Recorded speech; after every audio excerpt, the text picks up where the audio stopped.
Hello guys, हमारे channel पे आपका स्वागत है। अगर आपको वीडियोस पसंद आ रही हैं तो प्लीज़ लाइक करें, कमेंट करें और शेयर करें। अगर आपने चैनल को अभी तक सब्सक्राइब नहीं किया है तो प्लीज़ चैनल को सब्सक्राइब करें। रोहित को डर था कि बीती रात इतनी गहरी चोट खाने के बाद दमयंती देवी अनिका के वहां पहुंचने पर अपना प्रतिशोध पूरा करने के लिए किसी भी हद तक जा सकती थी।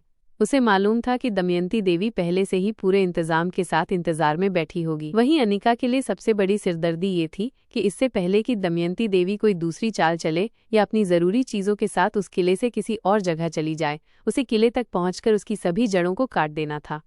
इसके अलावा उसे उन स्त्रियों को भी सुरक्षित बाहर निकालना था जो वक्त और हालात की मारी दमयंती देवी के जाल में फंसी हुई थी। अनिका भलीभांति जानती थी कि दमयंती देवी अब तक ये अनुमान लगा चुकी होगी कि उसके किले पर धावा बोला जाएगा। इसलिए दमयंती देवी अपनी पूरी कोशिश करेगी कि वो अपनी सभी आवश्यक सामग्री के साथ समय रहते वहां से निकल जाए और अनिका के हाथ कुछ भी न लगे। अनिका जो सोच रही थी वो बिल्कुल सही था। दमयंती देवी अपने किले में वापस आने के बाद यही करने वाली थी, लेकिन हालातों के चलते उसने अपनी दो बेशकीमती व्यक्तियों की जान गंवा दी थी। इस वजह से वो अपनी सुध बुध पूरी तरह खो चुकी थी और उसकी सिपाही सुरक्षा की दृष्टि से उसे लेकर चंबल के घने जंगलों की ओर निकल गए थे। ऐसा करने के निर्देश उन्हें दिव्य कीर्ति से मिले थे, जो दुनिया के सामने अपनी साफ सुथरी छवि के साथ असाधारण व्यक्तित्व का धनी था। उसकी तेज दिमाग और दूरदृष्टि ही उसे असाधारण बनाती थी। उसी दूरदृष्टि का इस्तेमाल करके उसने आज दमयंती देवी की जान बचा ली थी। अनिका को इस मिशन के लिए किसी की मदद की जरूरत नहीं थी। इसे पूरा करने के लिए वो अकेली ही पर्याप्त थी। फिलहाल इस मिशन को वो खुद लीड कर रही थी। ये एक संयुक्त मिशन, जॉइंट मिशन था, ताकि दमयंती देवी के लैब में किए जा रहे एक्सपेरिमेंट और वहां बनाए गए अलग अलग तरह के उपकरणों को भारतीय आर्मी को सौंपा जा सके। इससे आर्मी आने वाले किसी भी खतरे का पूर्वानुमान लगा सकेगी और भविष्य के लिए तैयार रह सकेगी। इसके साथ ही उन्हें ये भी पता चल सकेगा कि ये दुश्मन सिर्फ देश के अंदर ही है या ये किसी बड़े बाहरी खतरे का आगाज है। इसके अतिरिक्त उस किले में जो भी काम की चीजें हों उन्हें नए सिरे से बनाकर प्रयोग में लाया जा सके। साथ ही ये भी जानकारी हासिल की जा सके कि राष्ट्र को आगामी समय में किस तरह की मानवीय या यांत्रिक परिस्थितियों का सामना करना पड़ सकता है। इस किले के हर भाग में कैमरे नहीं लगाए गए थे, केवल कुछ खास जगहें थीं जहां उन्हें व्यवस्थित किया गया था। बाकी सभी हिस्सों में स्त्री सिपाही पहरा देती थीं। जब ड्रोन आगे बढ़ना शुरू करता है तो अनिका अपने हाथ की स्क्रीन पर किले में चल रही सभी गतिविधियों को देखती है। सामने आने वाली हर स्त्री के शरीर में वो छोटे छोटे निब जैसे उपकरण को इंजेक्ट करती जाती है। उसके लगते ही कुछ ही सेकंड में वे स्त्रियां जमीन पर गिरती जाती हैं। कुछ ही देर में ड्रोन कैमरों को ढूंढना शुरू कर देता है और उन्हें नष्ट कर देता है। कैमरों के नष्ट होते ही अंडरग्राउंड लैब और कंट्रोल रूम दोनों ही खतरे को समझ जाते हैं। दमयंती देवी के निर्देश एकदम स्पष्ट थे कि ऐसी किसी भी परिस्थिति में उन्हें क्या करना होगा। पूरे किले के अलग अलग हिस्सों में मौजूद सभी गश्त करती हुई स्त्री सिपाहियों को ये सूचना भेज दी जाती है कि किले में खतरा आ चुका है। इसके लिए एक खास तरीका अपनाया गया था। किले के एक हिस्से से दूसरे हिस्से में धातु की बारीक तारें फैली हुई थी। इन्हें जमीन में गाड़े गए लकड़ी के लट्ठों के सहारे बांधा गया था, जिनमें विशेष प्रकार की अन्य धातु से बनी हुई चूड़ियां डाली गई थीं। इन्हें छूने पर आवाज होती थी। इसी के माध्यम से विशेष प्रकार के संकेत का प्रयोग करके पूरे किले में कुछ ही पलों में ये संदेश बिना शब्दों के बड़ी तेजी से प्रसारित कर दिया जाता था कि सभी सावधान होकर लड़ने के लिए तैयार हो जाएं, दुश्मन उनके प्रांगण में पहुंच चुका है। शुरुआत में दमयंती देवी के जो सिपाही ड्रोन के सामने आती हैं, ड्रोन उन्हें वहीं ढेर करता जाता है। इसके अलावा अनिका बड़ी ही सावधानी से अपने ड्रोन की मदद से किले के हर कोने में छिपी हुई स्त्री सिपाहियों को ढूंढ कर इंजेक्ट करती जाती है। लेकिन जैसे ही ये सांकेतिक संदेश किले में फैलता है, अनिका को कुछ अंदेशा होता है कि ये कोई सामान्य आवाज नहीं है। निश्चित ही इस संगीतमय आवाज का कोई न कोई कारण होगा। चूंकि अनिका और उसके साथ मौजूद पूरी टीम को इसकी वास्तविकता का ज्ञान नहीं था, इसलिए वे छिपने का प्रयास नहीं करते और पहले से अधिक सजग हो जाते हैं। इसके बाद वे बड़ी ही सावधानी से आगे बढ़ते हैं। इस समय अनिका का ड्रोन उनसे काफी आगे था। कुछ ही पलों में दमयंती देवी की सैकड़ों स्त्री सिपाही अनिका और कमांडोज के आसपास दिखाई देने लगती हैं। दरअसल दमयंती देवी के इस किले में उसकी स्त्री सिपाहियों की संख्या सैकड़ों में नहीं बल्कि कुछ हजार में थी। लड़ाई के आधारभूत तरीके वे सभी जानती थीं, लेकिन इनमें से 500 से अधिक स्त्रियां ऐसी थीं जो विशेष लड़ने के लिए प्रशिक्षित थीं। शेष स्त्रियां अपनी योग्यता के अनुसार अलग अलग कार्यों में दक्ष थीं और उन्हें उनकी ट्रेनिंग के अनुसार कार्यों में लगाया गया था। फिलहाल अनिका और उसकी टीम का मुकाबला उन प्रशिक्षित स्त्रियों के साथ था जिनका मुकाबला कोई भी अच्छा मार्शल आर्टिस्ट भी नहीं कर सकता था। सिर्फ अनिका ही थी जो उनके दांव पेचों को अच्छी तरह से जानती समझती थी और उन्हें धूल चटाने में सक्षम भी थी। लेकिन इस वक्त स्त्री सिपाहियों की संख्या बहुत ज्यादा थी। सभी कमांडोज हथियारबंद थे और हर परिस्थिति के लिए तैयार थे। वहीं ये स्त्री सिपाही भी कुछ कम नहीं थी। यदि हथियारों से आपसी मुठभेड़ होती तो निश्चित ही कुछ जानें चली जाती, लेकिन अनिका किसी भी तरह की हानि नहीं चाहती थी। अगर उसे यही करना होता तो वो पूरे किले को बड़ी ही आसानी से ध्वस्त कर सकती थी। द किंग रोहित मारवा के लिए ये करना चुटकियों का खेल था। वैसे भी रोहित बिल्कुल नहीं चाहता था कि अनिका इस किले के अंदर अपना पैर रखे और किसी नए तरह के खतरे से खेले। अनिका तुरंत इन स्त्रियों पर ड्रोन से हमला करने के बारे में सोचती है। ये अनिका के लिए एक बेहतर अवसर था जब 500 से भी अधिक स्त्रियां एक साथ ड्रोन के सामने होती। लेकिन जैसे ही अनिका स्क्रीन पर देखती है, वो पाती है कि ड्रोन किले की उन जगहों से गुजर रहा था जो चारों तरफ से बंद थी। अचानक से 2 बड़े बड़े जाल ड्रोन को आगे और पीछे दोनों तरफ से घेर लेते हैं और अंततः ड्रोन जाल में फंस जाता है। अब अनिका समझ जाती है कि उसके पास हथियारों का इस्तेमाल करने के अलावा कोई चारा नहीं बचा है। निश्चित रूप से दमयंती देवी की स्त्री सिपाही अपने हथियारों से हमला करेंगी, क्योंकि वे अनिका की तरह उन्हें जिंदा रखने के बारे में नहीं सोच रही होंगी। इसलिए अनिका तुरंत ड्रोन को ऑटो पायलट मोड में डाल देती है ताकि वो अपना ध्यान ड्रोन से हटाकर उन स्त्रियों का मुकाबला करने पर लगा सके। उधर ड्रोन को खत्म करने के लिए उसके ऊपर एक के बाद एक अलग अलग तरह की शील्ड आ पड़ती है, जिसमें पत्थरों का ढेर और मेटल की चादर भी शामिल थी। अनिका अपने साथियों को इशारा करती है कि वे अपने हथियार संभाल लें, क्योंकि अब वक्त आ गया है कि वे ईंट का जवाब पत्थर से दें। तभी वो देखती है कि वे स्त्रियां फाइटिंग के लिए पोजीशन ले लेती हैं। अनिका समझ जाती है कि उन औरतों की पहली कोशिश उन्हें जिंदा पकड़ने की है। अनिका भी यही चाहती थी।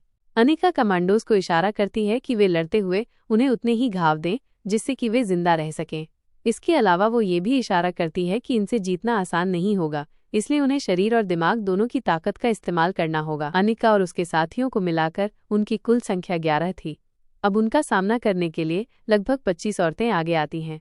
अगर अनिका की जगह कोई और होता तो 11 का सामना करने के लिए 4 स्त्रियां भी काफी होती। बेशक वे अनिका को देख या पहचान नहीं पा रही थीं, लेकिन फिर भी वे ये जानती थीं कि उनके सामने मौजूद लोग अनिका की ही वजह से हैं। इसलिए उन्हें भी हल्के में नहीं लिया जा सकता, उन्हें डटकर मुकाबला करना होगा। अब उनके सामने आमने सामने की टक्कर शुरू हो जाती है। अनिका अकेली ही 10 औरतों पर भारी पड़ रही थी, लेकिन वहीं कमांडोज के लिए उनके बराबर ठहर पाना भी मुश्किल हो रहा था। अनिका को ये समझने में बिल्कुल भी देर नहीं लगती कि लड़ने के लिए आगे आई हुई औरतें अपने शरीर में ड्रग इंजेक्ट करके लड़ने के लिए सामने आई हैं। इसलिए कमांडोज ज्यादा देर तक उनका सामना नहीं कर पाएंगे। साथ ही अनिका बीच बीच में अपने हाथ पर लगी हुई स्क्रीन पर ड्रोन की एक्टिविटी भी देखने की कोशिश कर रही थी, लेकिन वो पाती है कि ड्रोन को पूरी तरह से कब्जे में लिया जा चुका है। इसलिए अब वो इस पर ध्यान देना बंद कर देती है और अपना पूरा ध्यान लड़ने पर लगा लेती है। अनिका का ड्रोन कोई मामूली ड्रोन नहीं था। उधर वो ड्रोन अपने ऊपर से जाल और चादरों को काटकर पत्थरों को तोड़ते हुए बाहर निकल आता है और अनिका की ओर चल पड़ता है, क्योंकि अनिका उसे ऑटो मोड में डालने से पहले ये कमांड दे चुकी थी। ड्रोन अनिका तक पहुंच जाने के बाद वहां चारों तरफ खड़ी हुई स्त्री सिपाहियों को अपने निशाने पर लेकर इंजेक्ट करना शुरू कर देता है। लेकिन अनिका की समस्या अभी भी खत्म नहीं होती, क्योंकि अनिका और टीम से लड़ रही स्त्रियों ने भी उन्हीं के जैसा कॉम्बैट पहना हुआ था। इसके अलावा जो स्त्रियां खड़ी थी उनमें से भी कुछ ने वैसा ही कॉम्बैट पहना हुआ था। मशीन कितनी भी काबिल हो, अंततः बनाई हुई इंसान की ही होती है। उसकी भी अपनी कुछ कमजोरियां होती ही हैं। ड्रोन उनकी दुश्मन के रूप में शिनाख्त करने के काबिल नहीं था।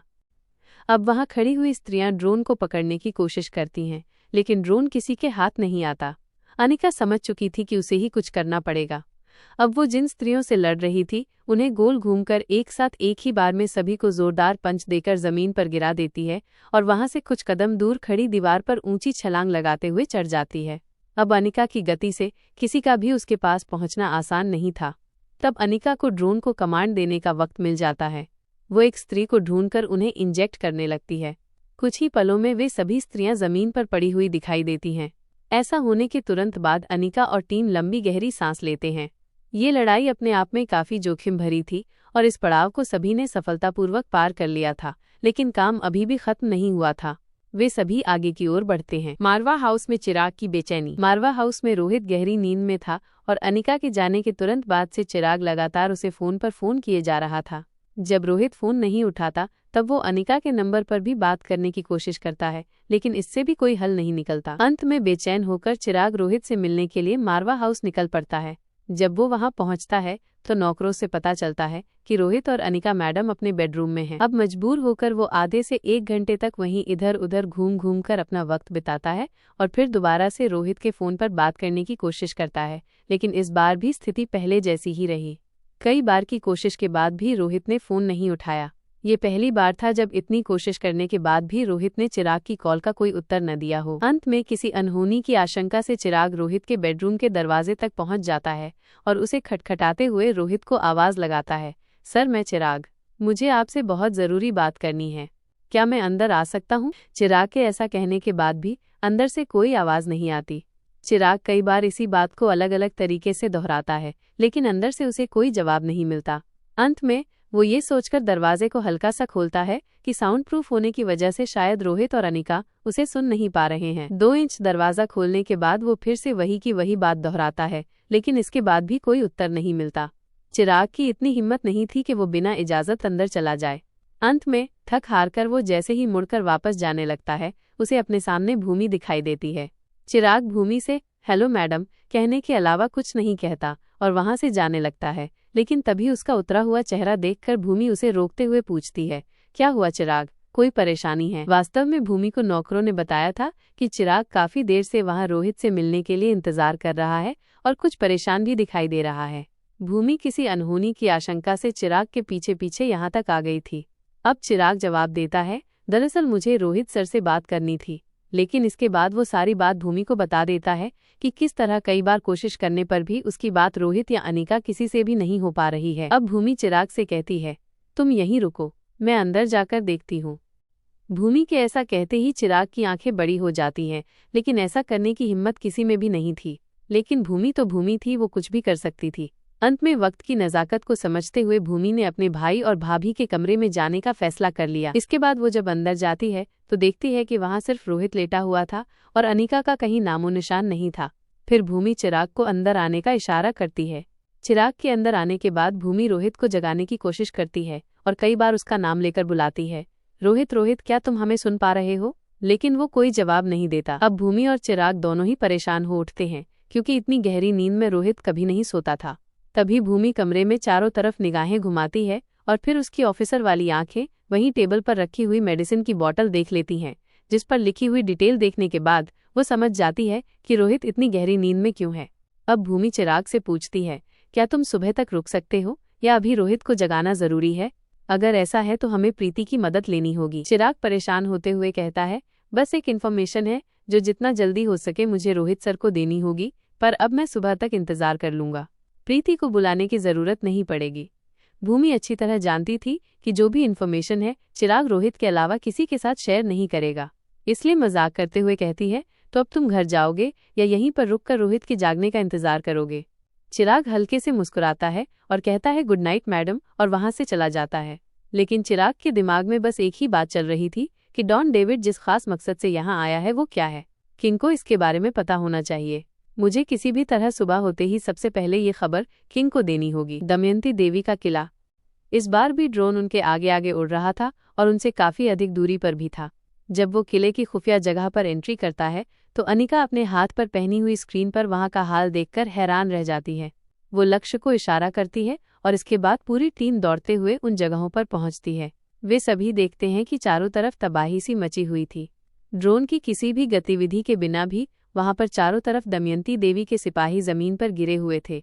इसके तुरंत बाद अनिका और टीम के सभी कमांडो सावधानी बरतते हुए बारी बारी उनमें से कुछ की सांसों की गतिविधि जांचते हैं। उन्हें लगा था कि वे बेहोश पड़े हैं, लेकिन उनमें से किसी की भी न ही सांसें चल रही थीं और न ही नब्ज। दमयंती देवी ने उन सभी को इसी तरह से तैयार किया था कि किसी भी विपरीत परिस्थिति में वे सब कुछ नष्ट करके अपनी जान दे दें। इतने कम समय में वो जो कुछ भी खत्म कर पाए उसे खत्म करके उन्होंने अपनी जान दे दी।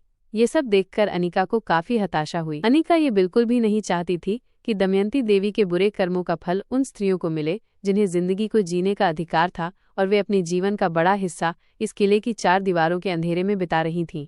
वे सभी अपनी बीती पहले भी काफी तकलीफें झेल चुकी थीं। अनिका ने इसी इरादे से सामने आने वाली सभी स्त्रियों के शरीर में वह ड्रैग इंजेक्ट किया था जिससे उनकी पुरानी याददाश्त हमेशा हमेशा के लिए मिट जाने वाली थी और फिलहाल वे सभी बेहोश हो गई थीं।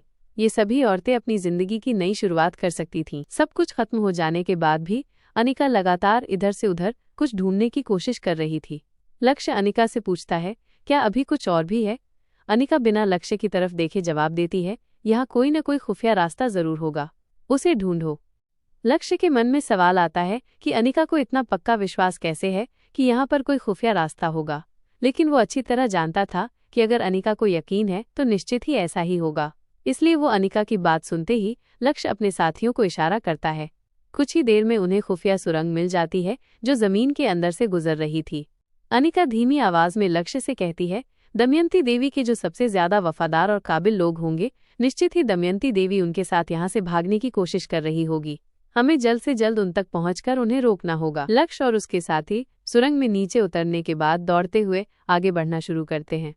ये करीब 5 किलोमीटर लंबी सुरंग थी। दौड़कर इसके दूसरे कोने तक पहुंचने में कुछ वक्त लगना स्वाभाविक ही था। जब वे सब सुरंग के अंतिम छोर पर पहुंचते हैं तो अनिका को उससे बाहर निकलने से पहले वहां पर कई जरूरी चीजें टंगी हुई दिखाई देती हैं, जिन्हें शायद उनकी उपयोगिता को ध्यान में रखकर वहां रख छोड़ा गया था। इसके अलावा अनिका और टीम को सुरंग के अंदर से भी बाहर का नजारा दिखाई देता है कि एक हेलीकॉप्टर वहां से उड़ान भरने वाला था, जो उनसे लगभग 200 मीटर की दूरी पर था। काफी हैरानी की बात थी कि ये एक ऐसी जगह थी जो भरे रेगिस्तान में पानी और पेड़ों से घिरी हुई थी। स्वाभाविक था कि इस जगह को छोटे जंगल के रूप में यत्नपूर्वक विकसित किया गया था। इस हेलीकॉप्टर को सुरंग के अंतिम छोर पर इस तरह रखकर छोड़ा गया था कि जरूरत पड़ने पर उसे सिर्फ बटन दबाकर बाहर निकाला जा सकता था। कुछ बटन दबाने पर उसके ऊपर की सुरंग की छत खुद खुल जाती थी और उसके बाद वो ऑटोलिफ्ट होकर सुरंग के ऊपर पहुंच जाता था। दमयंती देवी के सबसे काबिल और भरोसेमंद वैज्ञानिक और इंजीनियर एक साथ यहाँ से भागने की कोशिश कर रहे थे। अनिका तुरंत वहां टंगी हुई एक मजबूत रस्सी को उठा लेती है। ये एक भारी और काफी लंबी रस्सी थी, जिसके एक कोने पर एक लोहे की लंबी भारी छड़ बंधी हुई थी। वो बाहर निकलकर दौड़ते हुए कुछ दूरी पर जाकर रस्सी के ढेर को छोड़ देती है और उसका लोहे की छड़ वाला कोना लेकर आगे दौड़ती है। अब तक हेलीकॉप्टर उड़ान भर चुका था। वो अपने हाथ से उस रस्सी के कोने को घुमाते हुए धीरे धीरे ढीला छोड़ना शुरू करती है और लगातार हेलीकॉप्टर की तरफ बढ़ती है। अंत में उसे हेलीकॉप्टर के पैड में फंसा देती है। हेलीकॉप्टर अपने साथ उस रस्सी को लेकर उड़ने लगता है। तभी अनिका वापस पीछे की ओर दौड़ती है और रस्सी के उस भारी ढेर को उठाकर वहां मौजूद पहले पेड़ के चारों तरफ 3 बार क्लॉकवाइज घूमती है। उसके बाद दूसरे पेड़ की तरफ जाकर एंटी क्लॉकवाइज 3 बार घूमती है और इसी प्रक्रिया को वो 4 पेड़ों के साथ दोहराती है और अंत में रस्सी का अंतिम छोर उसके हाथ में आ जाता है। उधर हेलीकॉप्टर रस्सी के खिंचाव के कारण डगमगाने लगता है। हेलीकॉप्टर का चालक उसे नियंत्रित करते हुए पूरी ताकत के साथ आगे उड़ने की कोशिश करता है। रस्सी हेलीकॉप्टर के साथ आगे की ओर खींचना शुरू हो जाती है, लेकिन अनिका अपने पैरों को जमीन में गाड़कर पूरी ताकत के साथ उसे पकड़कर रखती है। कमांडो समझ जाते हैं कि वो क्या करने की कोशिश कर रही है। सभी अनिका की तरफ दौड़ते हैं और रस्सी के अंतिम छोर को पकड़कर उसे खींचना शुरू करते हैं। अनिका उन सभी को वहां देखकर रस्सी को छोड़कर पहले पेड़ के पास पहुंच जाती है और वहां से रस्सी को पकड़कर हेलीकॉप्टर की गति को बाधित करती है। सभी कमांडो हैरान थे कि ये व्यक्ति कौन है जिसमें इतनी ताकत है, लेकिन ये जान पहचान का वक्त नहीं था। अभी अपने मिशन को अंजाम देना था। अब अनिका रस्सी की मदद से हेलीकॉप्टर को जमीन पर आ गिरने के लिए मजबूर कर देती है। अपनी जान बचाने के लिए हेलीकॉप्टर का चालक उसे जमीन पर उतार देता है। फिर हेलीकॉप्टर में मौजूद सभी लोग नीचे उतरकर बाहर आ जाते हैं। अनिका इशारा करती है तो लक्ष्य और उसकी टीम उन्हें पकड़कर घुटनों के बल बिठा देते हैं। अनिका एक बार फिर से लक्ष्य की तरफ अपने हाथ से कुछ इशारा करती है। लक्ष्य उनसे पूछता है, तुम्हारी लीडर कहाँ है? इस सवाल पर उनमें से कोई कुछ नहीं बोलता। जब लक्ष्य उन्हें जान से मारने की धमकी देता है तब उनमें से एक कहता है, हमें मारना मत, वो देश छोड़कर जा चुकी हैं। कहाँ गई हैं इसकी जानकारी किसी को भी नहीं। होटल महल, दिल्ली के एक 7 स्टार होटल का बड़ा सा कमरा हर शानो शौकत से भरपूर था। आकार में किसी भी सामान्य परिवार के पूरे घर के बराबर था। होटल के 55वें फ्लोर पर बने होने की वजह से ये कमरा काफी ऊंचाई पर था। तभी होटल के कमरे का दरवाजा खुलता है और कमरे के अंदर दरवाजे पर मौजूद गार्ड बाहर आए हुए मुखबिर आदमी को साथ लेकर अंदर चला जाता है। वो आदमी एक अच्छे लिबास में होने के बावजूद भी किसी टपोरी से कम दिखाई नहीं दे रहा था। एक कमरे से दूसरे कमरे में, दूसरे से तीसरे कमरे में रास्ता जाता था। तभी वहीं सामने हल्की हल्की रोशनी में एक रोबदार व्यक्ति की पीठ नजर आती है, जिसने अपने दोनों हाथों की हथेलियों को पीछे की तरफ एक के ऊपर एक रखकर पकड़ा हुआ था। वो कमरे की कांच की दीवार से बाहर की तरफ देख रहा था। इतनी ऊंचाई से दूर दूर तक का मंजर साफ दिखाई दे रहा था। तभी गार्ड उसे कहता है, डॉन, वो अपना आदमी आ गया है। मुखबिर कहता है, नमस्ते भाई। डॉन अपना उल्टा हाथ ऊपर करके इशारा करता है। तभी वहां मौजूद गार्ड उसे मुखबिर से कहता है, तुम्हें ऐसा क्या मिल गया है जिसके लिए तुम्हें खुद डॉन से मिलना था? डॉन से मिलने के लिए तुम अमेरिका तक आने के लिए तैयार थे। क्या तुम्हें पता नहीं कि डॉन किसी से नहीं मिलते? तुम्हारे मिलने की जिद के बाद अगर वो चीज़ उतने काम की नहीं हुई जितना कि तुमने दावा किया है, तो समझ लेना कि तुम्हारी जान आज और अभी जाएगी। इतना कहने के बाद वो गार्ड अपनी गन उस आदमी की तरफ कर देता है। वो आदमी झट से अपने घुटनों पर बैठकर डॉन की तरफ देखते हुए कहता है, कोई चीज़ नहीं बल्कि खबर लाया हूँ, ऐसी खबर जो 100% पक्की है। दमयंती देवी का किला कंटिन्यूड। ये जानने के बाद लक्ष्य और टीम को थोड़ी सी निराशा होती है, लेकिन अनिका को इससे कोई खास फर्क नहीं पड़ता। वो जानती थी कि जब भी दमयंती देवी का उसके साथ आमना सामना होगा, वो दमयंती देवी का अंतिम वक्त होगा। अच्छा होगा कि दमयंती देवी अब कभी उसके रास्ते में ना आए। वहीं लक्ष्य सोचता है कि दमयंती देवी भले ही जिंदा बच गई हो, पर उसका पूरा साम्राज्य खत्म हो चुका है, जिसके दम पर वो देश की जड़ें खोखली कर रही थी। उसमें अब कुछ शेष नहीं बचा था। अब वो दोबारा कभी भारत लौटने की गलती नहीं करेगी। अनिका की योजना के अंतर्गत जिनकी भी जान बच गई थी, उन्हें योजनाबद्ध तरीके से आर्मी के अस्पतालों में पहुंचा दिया गया था। उनके साथ आगे क्या किया जाना है, इसकी योजना भी पहले से ही तैयार थी। आर्मी के बड़े दस्तों के आने से पहले ही अनिका वहां से रवाना हो चुकी थी, ताकि सुबह होने से पहले मारवा हाउस पहुंच सके और उसकी पहचान उजागर न हो। दमयंती देवी की सिपाहियों द्वारा सब कुछ खत्म करने की कोशिश के बाद वहां काफी कुछ ऐसा बचा था जिससे वहां सालों से चल रही गतिविधियों के बारे में समझा जा सके। उन सभी को आर्मी ने अपने अंडर में ले लिया था। अनिका के आज के कारनामों को देखने के बाद कमांडोज के बीच में उससे मिलने की और उसके बारे में जानने की इच्छा बढ़ जाती है। वे सभी लक्ष्य से इसके बारे में जानना चाहते थे, लेकिन लक्ष्य हंसते हुए यह कहकर बात खत्म कर देता है, किसी भी इन्फॉर्मर के बारे में जानकारी न मांगी जाती है, न दी जाती है। लक्ष्य की यह बात सुनते ही सभी उसे छेड़ने लग जाते हैं। लक्ष्य की यह बात सुनकर एक कमांडो कहता है, बड़ी, वो सिर्फ इन्फॉर्मर जैसा नहीं था। ऐसा ट्रेंड व्यक्ति जो कमांडो से भी एक कदम आगे हो, वो सिर्फ इन्फॉर्मर नहीं हो सकता। वो तुम्हारा कोई आयरन मैन था। तभी दूसरा बड़ी ही मुस्कान के साथ कहता है, बताओ तुम्हें ये सुपरमैन कहाँ से मिला? वहीं इसे हम भी ढूंढ लें। तभी तीसरा मुस्कुराकर लक्ष्य के कंधे पर हाथ रखते हुए कहता है, ये उसके बारे में कुछ नहीं बताएगा, लेकिन एक बात तो साफ है कि वो आयरन मैन नहीं बल्कि डायमंड मैन था। तभी चौथा कमांडो हंसते हुए कहता है, चलो जो भी है, हमें खुशी है कि हमारे देश के पास एक डायमंड मैन है। चाहे हमें उसके बारे में पता हो या ना हो, लेकिन उसके आज के कारनामे देखकर मुझे भरोसा हो गया है कि वो सही वक्त पर हमारी मदद करने जरूर आएगा। तुम इस बारे में क्या कहते हो लक्ष्य? जिस अंदाज में ये बात कही गई थी, उसे सुनकर लक्ष्य और बाकी सभी हंसने लगते हैं। अब अनिका को एक नया नाम मिल गया था, डायमंड मैन। लक्ष्य के अलावा और कोई नहीं जानता था कि वो मैन नहीं डायमंड वुमेन है। होटल महल, दिल्ली कंटिन्यूड। डॉन एक दफा फिर से अपना उल्टा हाथ ऊपर करके इशारा करता है। गार्ड अपनी बंदूक नीचे कर लेता है और उससे कहता है, बोलो क्या खबर लाए हो? वो मुखबिर कहता है, भाई मुझे वो खबर आपको अकेले में देनी है।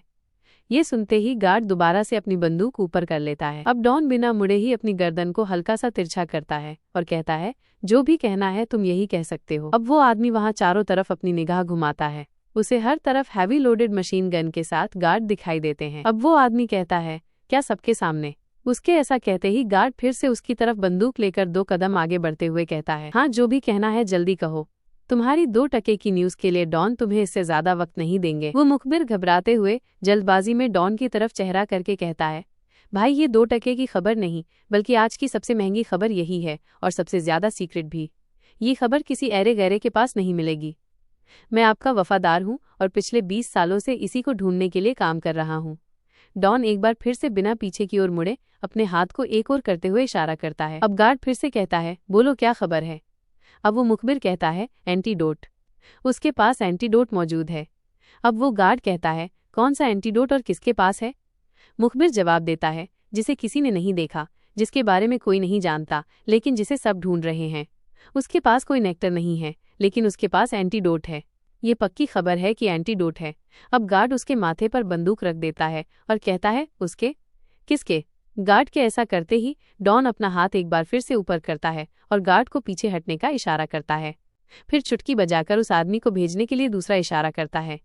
तभी एक अन्य गार्ड आगे आता है और एक नोट की गड्डी उस मुखबिर को देते हुए वहां से रवाना कर देता है। मारवा हाउस कंटिन्यूड। अनिका एयरवे से दिल्ली वापस पहुंच जाती है, लेकिन तब भी यहाँ पहुंचते पहुंचते सुबह हो चुकी थी। अब अनिका खुफिया रास्ते से अपने कमरे तक पहुंच जाती है।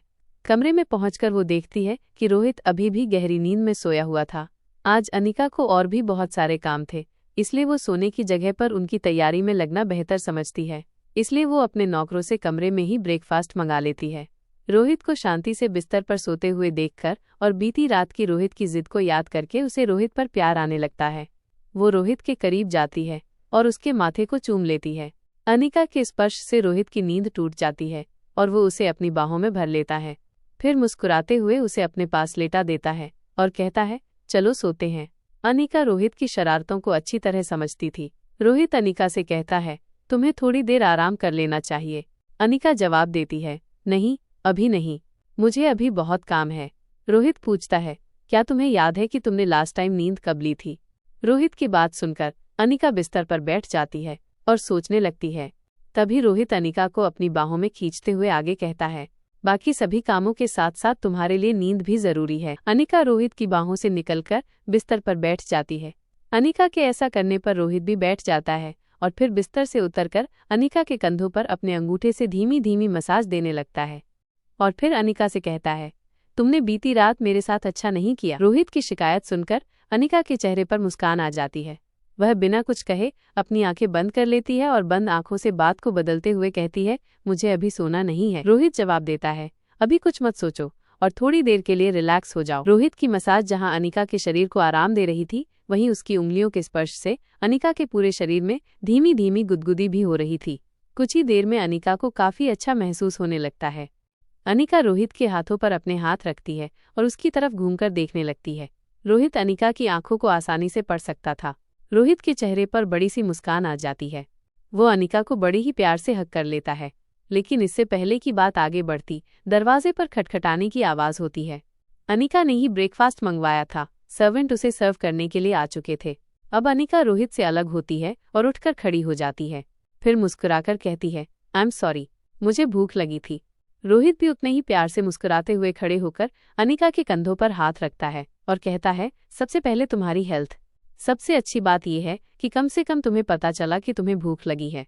ऐसा कहकर वो पीछे हटता है और नौकरों को अंदर आने के लिए कह देता है। अंदर आने के बाद नौकर ने रोहित और अनिका को good morning sir, good morning madam कहा। फिर उसने रोहित की तरफ देखकर आदरपूर्वक बताया, मिस्टर चिराग मेहता सुबह 5 बजे से ड्राइंग हॉल में आपका इंतजार कर रहे हैं। ये सुनते ही रोहित के चेहरे पर सवालिया निशान उभर आए। दरअसल चिराग बिल्कुल भी समय बर्बाद नहीं करना चाहता था। वो इस उम्मीद में इतनी सुबह मारवा हाउस आ गया था कि रोहित फोन में उसकी मिस्ड कॉल देखकर उसे तुरंत बुलाएगा। नौकर ने रोहित के बिना पूछे ही जवाब दिया, सर वो रात में भी आए थे, उनके साथ भूमि मैडम भी आई थी, लेकिन शायद तब तक आप और मैडम सो चुके थे, उनकी बात नहीं हो पाई थी, इसलिए वो इतनी सुबह ही आ गए हैं। ये सुनकर रोहित ने अनिका की तरफ देखा। चिराग के आने तक की बात तो ठीक थी, लेकिन भूमि भी उसके साथ थी। ऐसी कौन सी बात हो सकती है जो उन्हें रात में साथ आना पड़ा। अनिका ने नौकर से कहा, तुम जाओ और चिराग को यहीं भेज दो।